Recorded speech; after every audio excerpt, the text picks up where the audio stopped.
আমরা আছি। লেখক হরিনারায়ণ চট্টোপাধ্যায়। ছেলেবেলা থেকে আমার ভূত খোঁজার নেশা। যখনই পোড়ো বাড়ির খোঁজ পেয়েছি, যেটা ভূতেদের আস্তানা, সব কাজ ফেলে সেখানে গিয়ে হাজির হয়েছি। গুরুজনদের হাজার নিষেধ সত্ত্বেও রাত কাটিয়েছি সেখানে, কিন্তু ভূতের সন্ধান পাইনি। কতবার যে শ্মশানে ঘুরেছি তার ঠিক ঠিকানা নেই। অমাবস্যার রাতে কুকুর শিয়ালদের আগুন জ্বলা চোখ দেখেছি। এলোমেলো বাতাসে মরার খুলি থেকে অদ্ভুত শব্দ বের হয়েছে, তাও শুনেছি, ভয় পাইনি। সব দেখে শুনে একটা ব্যাপারে নিশ্চিন্ত হয়েছি, ভূত নেই। ভূতের কাহিনী মানুষের কল্পনা। যাঁরা বলেছেন, সভা সমিতিতে বন্ধু বান্ধবদের আসরে সরবে ঘোষণা করেছি যে যাই বলুক, ভূত টুত নেই। প্ল্যানচেট একটা নিছক ধাপ্পাবাজি। ঠিক এমনই সময় চিঠি এলো। চিঠিটা লিখেছে শৈলেন, আমার কলেজের অন্তরঙ্গ বন্ধু শৈলেন দাস। শৈলেনও আমার মতন বিশ্বাস করত ভূত নেই। ভূতের নিবাস মানুষের অলস মস্তিষ্কের এক কোণে। চিঠিটা খুব ছোট, মাত্র লাইন দুয়েকের। যদি ভূত দেখতে চাও, অবিলম্বে ঘাটশিলায় আমার কাছে চলে এসো, শৈলেন। শৈলেনের সঙ্গে কলেজ ছাড়ার পর আর বিশেষ দেখা হয়নি। অন্য বন্ধুদের কাছে শুনেছিলাম সে আমলকি আর হর্তুকির ব্যবসা করে। ঝাড়গ্রাম না ঘাটশিলা কোথায় রয়েছে। চিঠি পেয়ে বুঝলাম শৈলেন ঘাটশিলায় রয়েছে। হয়তো ভূত টুত সব বাজে কথা।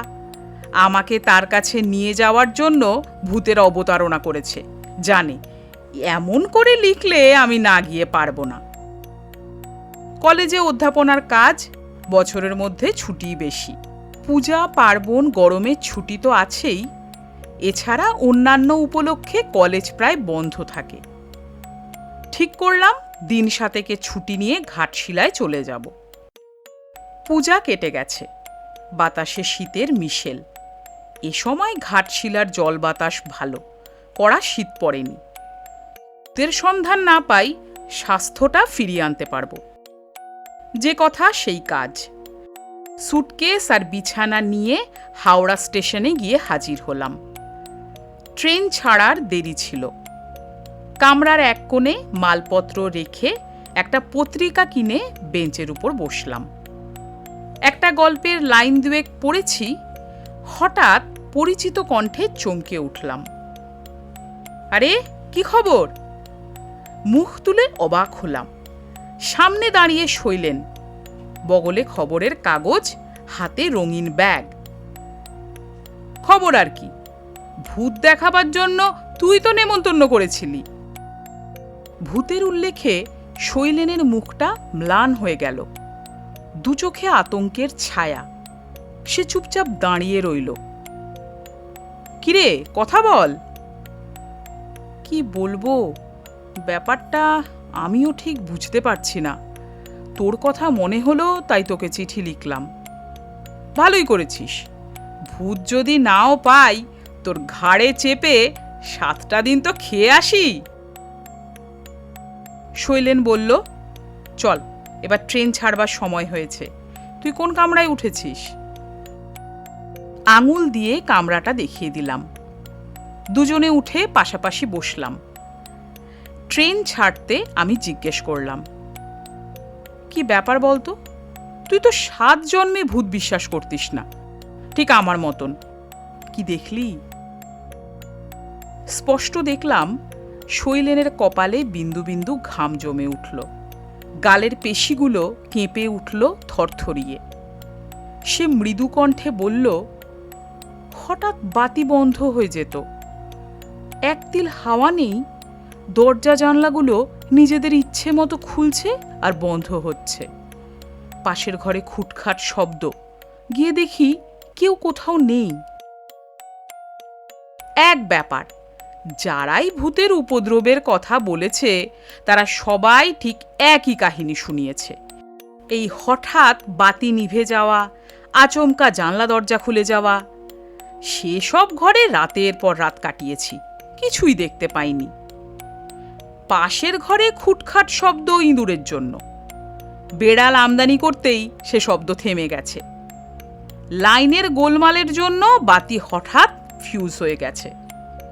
তাই হাসতে হাসতে বললাম, এসব ব্যাপারে তুইও ভয় পেয়ে গেলি শৈলেন? এর মধ্যে ভূত এলো কোথা থেকে? শৈলেন আমার একটা হাত চেপে ধরল, ভয়ার্ত কণ্ঠে বলল, ওসব কথা থাক ভাই, অন্য কথা বল, যা দেখবার গিয়েই দেখবি। কাজেই অন্য কথা পারলাম, শৈলেনের ব্যবসার কথা। তারপর তোর ব্যবসা কেমন চলছে বল। শৈলেন বলল, প্রথম প্রথম তো বেশ ভালোই চলছিল। আমলকি আর হর্তুকি কোনোটাই কিনতে হতো না, ট্রাক নিয়ে জঙ্গলে গিয়ে স্রেফ পেড়ে নেওয়া, তারপর সেই ট্রাক বড় বাজারে নিয়ে আসা। ইদানিং মুশকিল হয়েছে। কি মুশকিল? যারা সব জঙ্গল ইজারা নিচ্ছে তারা জঙ্গলে ঢুকতে দিচ্ছে না। আমলকি হর্তুকি চালান তারাই দিচ্ছে। কিনতে গেলে এমন দর হাঁকছে যে আমার পোষায় না। তাহলে কি করবি? ভাবছি অন্য ব্যবসা ধরব। কি ব্যবসা? ঠিক করিনি, তুই চল, দুজনে বসে ঠিক করা যাবে। তবে ঘাটশিলায় আর নয়। কেন? না ভাই, ঘাটশিলায় আর থাকবো না, থাকতে পারবো না, অন্য কোথাও যেতে হবে। তারপর আর বিশেষ কথা হলো না। দুজনে দুখানা পত্রিকা নিয়ে ব্যস্ত হয়ে পড়লাম। খেয়াল হলো খড়গপুর স্টেশনে আসতে। শৈলেন বলল, তুই বস, আমি খাবারের চেষ্টা দেখি। শৈলেন নেমে যেতে কামরা চারিদিকে নজর দিলাম। ভিড়ে আমার চিরকালের ভয়। ওই ভিড়ের ভয়ে বাইরে বের হওয়া প্রায় ছেড়েই দিয়েছি। ঘাটশিলা চলেছি তাই প্রথম শ্রেণীতে, কিন্তু প্রথম শ্রেণী একেবারে খালি নয়, 4 জনের জায়গায় 6 জন বসেছি। সকলের টিকিট আছে কিনা কে জানে, আজকাল তো টিকিট না করাই রেওয়াজ হয়ে দাঁড়িয়েছে। বাইরে দৃষ্টি দিলাম। খড়গপুর স্টেশন বদলায়নি। খড়গপুরে এসেছিলাম বছর 5 আগে। খড়গপুরে ঠিক নয়, খড়গপুরে নেমে দীঘা গিয়েছিলাম বাসে। স্বাস্থ্যের কারণে নয়, ভূতের সন্ধানে। কে একজন খবর দিয়েছিল সমুদ্রের ধারে এক পরিত্যক্ত বাড়িতে ভূত থাকে। সন্ধ্যার অন্ধকার নামলেই নানা রঙের আলোর রেখা বাড়ির মধ্যে নাচতে থাকে। বাইরের সমুদ্রের গর্জন সেই সময় নিস্তব্ধ হয়ে যায়। সেই সব আলোর রেখা যার দেখবার দুর্ভাগ্য হয় তার মাথার গোলমাল হয়। খবর সংগ্রহ করে জেনেছিলাম কে একটা লোক সম্পত্তির লোভে কাকে যেন গলা টিপে এই বাড়িতে দম বন্ধ করে মেরে ফেলেছে। সেই লোকটিও আর বেরোতে পারেনি। যতবার বেরোতে গেছে রঙিন আলোর রেখা তার পথ আটকে ধরেছে। শুধু আলোর রেখাই নয়, সঙ্গে করুণ একটা আর্তস্বর। লোকটির মস্তিষ্ক বিকৃত হয়েছিল। অজ্ঞান অবস্থায় অন্য লোকেরা তাকে বাইরে নিয়ে আসে। জ্ঞান হলে তার কথাবার্তা শুনে রাঁচির হাসপাতালে পাঠিয়ে দেয়। সেখানেই কিছুদিন পর লোকটির মৃত্যু হয়। সন্দেহ নেই খুব জমজমাট গল্প। আমি গিয়ে 7 দিন ছিলাম। রঙিন আলো দূরের কথা, কোনো আলোই দেখতে পাইনি। শুধু ভাঙা ছাদের মধ্য দিয়ে সমুদ্রের ঝোড়ো হাওয়া হু হু শব্দে বইত। সেই হাওয়ায় জরাজীর্ণ বাড়ির পলেস্তেরা ঝুপঝুপ করে খসে পড়ত। দীঘার ভূতের ব্যাপারে নিমগ্ন ছিলাম। খেয়াল হলো ট্রেন নড়ে উঠতে। তাই তো ট্রেন ছেড়ে দিল, অথচ শৈলেন কোথায়? শৈলেন না উঠতে পারলেই মুশকিল। এই প্রথম মনে পড়ল শৈলেনের চিঠিতে তার বাসার কোনো ঠিকানা ছিল না। অবশ্য তাতে খুব অসুবিধা হতো না। ঘাটশিলা এমন কিছু বড় জায়গা নয়, সেখানে বাঙালিও কম নেই। তাদের কাছে শৈলেন দাসের আস্তানা পাওয়া দুরূহ হতো না। একটু পরেই শৈলেন এসে দাঁড়ালো। কিরে, ট্রেন ছেড়ে দিয়েছে, কোথায় ছিলি? একেবারে গরম ভাজি আনতে একটু দেরি হয়ে গেল।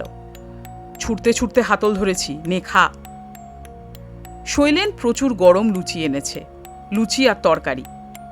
খাওয়ার পর ভরপেটে বেশ একটু ঢুলুনি এলো। যখন চোখ খুললাম তখন ট্রেন ঘাটশিলা স্টেশনে ঢুকছে। বেশ লম্বা ঘুমিয়েছি। চোখ চেয়ে দেখলাম পাশে শৈলেন নেই। বগলে বিছানা, হাতে সুটকেস ঝুলিয়ে তৈরি হয়ে নিলাম। একটু এগোতেই দেখলাম শৈলেন দরজার কাছে দাঁড়িয়ে আছে। বেশ কনকনে বাতাস বইছে, পাহাড়ি ঠান্ডা। তুমি এখানে দাঁড়াও, আমি একটা সাইকেল রিক্সা ডেকে নিয়ে আসি। এখান থেকে বেশ দূর, রঙ্কিনী দেবীর মন্দিরের কাছে আমার ডেরা। শৈলেন সিঁড়ি দিয়ে বাইরে নেমে গেল। আবছা অন্ধকার, তার মধ্য দিয়ে দেখলাম প্রচুর সাইকেল রিক্সা গাদাগাদি করে দাঁড়িয়ে আছে। গোটা তিনেক ট্যাক্সিও রয়েছে। 10 মিনিট, 15 মিনিট, 20 মিনিট কাটল, শৈলেনের দেখা নেই। আশ্চর্য, সাইকেল রিক্সা ডাকতে এত দেরি হবে কেন? আধ ঘন্টা কাটবার পর বিরক্ত হয়ে মালপত্র নিয়ে বাইরে এসে দাঁড়ালাম। বাইরে তখনও গোটা 6 সাইকেল রিক্সা দাঁড়িয়ে আছে। একজনকে জিজ্ঞাসা করলাম, দেবীর মন্দির চেনো? হ্যাঁ হুজুর, बैठिए। সাইকেল রিক্সা চালক হাত থেকে বাক্স বিছানা নিয়ে পাদানিতে রাখল। দরদস্তুরও করতে দিল না। উঠে বসলাম। শৈলেনের অদ্ভুত আচরণের কোনো অর্থ খুঁজে পেলাম না। এ ধরনের রসিকতা অভদ্র জনচিত। দেখা হলে সেটা বলে দেব। বেশ অনেকটা পথ। ঝাঁকুনিতে কোমরে ব্যথা হয়ে গেল। সাইকেল রিক্সাওয়ালাকে যখনই জিজ্ঞাসা করি আর কত দূর রে, সে বলে আগিয়া হুজুর। অবশেষে মন্দির নজরে এলো। তার কাছে একতলা একটা বাড়িও দেখতে পেলাম। কাছে যখন আর কোনো বাড়ি নেই, তখন ওটাই শৈলেনের আস্তানা হবে। সাইকেল রিক্সার ভাড়া মিটিয়ে বাক্স বিছানা নিয়ে দরজার সামনে গিয়ে দাঁড়ালাম। হাত দিয়ে ঠেলতেই দরজা খুলে গেল। তার মানে দরজা ভেজানো ছিল। ভিতরে জমাট অন্ধকার। সুটকেস খুলে টর্চ বের করলাম। আমাকে ভয় দেখানোর জন্য শৈলেনের বদমাইশি। আগে ভাগে চলে এসে বাড়ির মধ্যে ঢুকে কোন ফোন দিয়ে আটছে। ঘরের কোণে টর্চের আলো পড়তেই চিৎকার করে উঠলাম। মেঝের উপর শৈলেন পড়ে রয়েছে, চিত হয়ে, দুটি চোখ বিস্ফারিত। মনে হয় খুব ভয় পেয়েছে। দুকশ বেয়ে রক্তের স্রোত গড়িয়ে পড়ছে। তার দেহে যে প্রাণ নেই এটা বোঝবার জন্য কাছে যাওয়ার দরকার হলো না। মনে হলো কেউ গলা টিপে তাকে হত্যা করেছে। তখনও টর্চের আলো শৈলেনের দেহের উপর। তার শরীর ঘুরে গেল। কে যেন ঘুরিয়ে দিল দেহটাকে।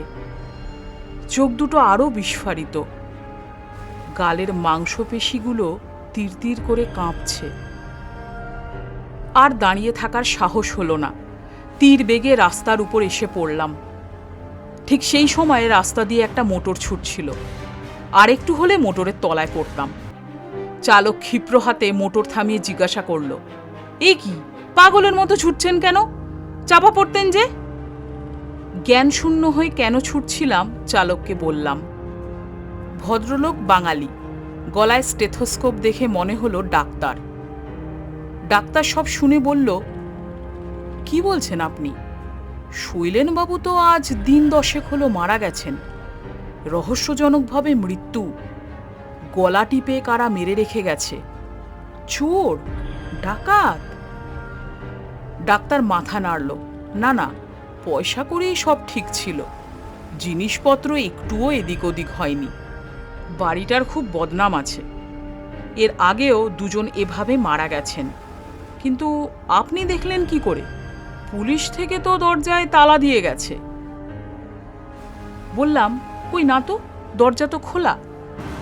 কই চলুন তো দেখি। টর্চের আলো ফেলতেই চমকে উঠলাম। ডাক্তার এ নিয়ে আর কিছু জিজ্ঞাসা করল না। শুধু বলল, স্টেশনে যাবেন তো, চলুন, আমি ওই দিকেই যাব। রাস্তায় একটা কথাও হলো না। কোনো কথা বলবার মতন মনের অবস্থা আমার ছিল না। শৈলেনের বিভৎস দুটি চোখের দৃষ্টি আমাকে মুখ করে ফেলেছিল। প্ল্যাটফর্মে বেঞ্চের উপর বসলাম। জানি আমার কথা কেউ বিশ্বাস করবে না। যে লোকটা 10 দিন আগে মারা গেছে সে হাওড়া থেকে ঘাটশিলা পর্যন্ত আমার সঙ্গে এসেছে নিজের মৃতদেহ দেখাবার জন্য, এমন আজগুবি কথা কে বিশ্বাস করবে? দরজায় তালা আটকানো, মৃতদেহ কবে স্থানান্তরিত হয়ে গেছে, অথচ টর্চের আলোয় শৈলেনের সেই বীভৎস রূপ কি করে দেখলাম? গায়ে ঠান্ডা কনকনে হাওয়া লাগলো, কানের পাশে মৃদু কণ্ঠ, অবিকল শৈলেনের গলা, আমরা আছি, আমরা আছি, অবিশ্বাস করো না।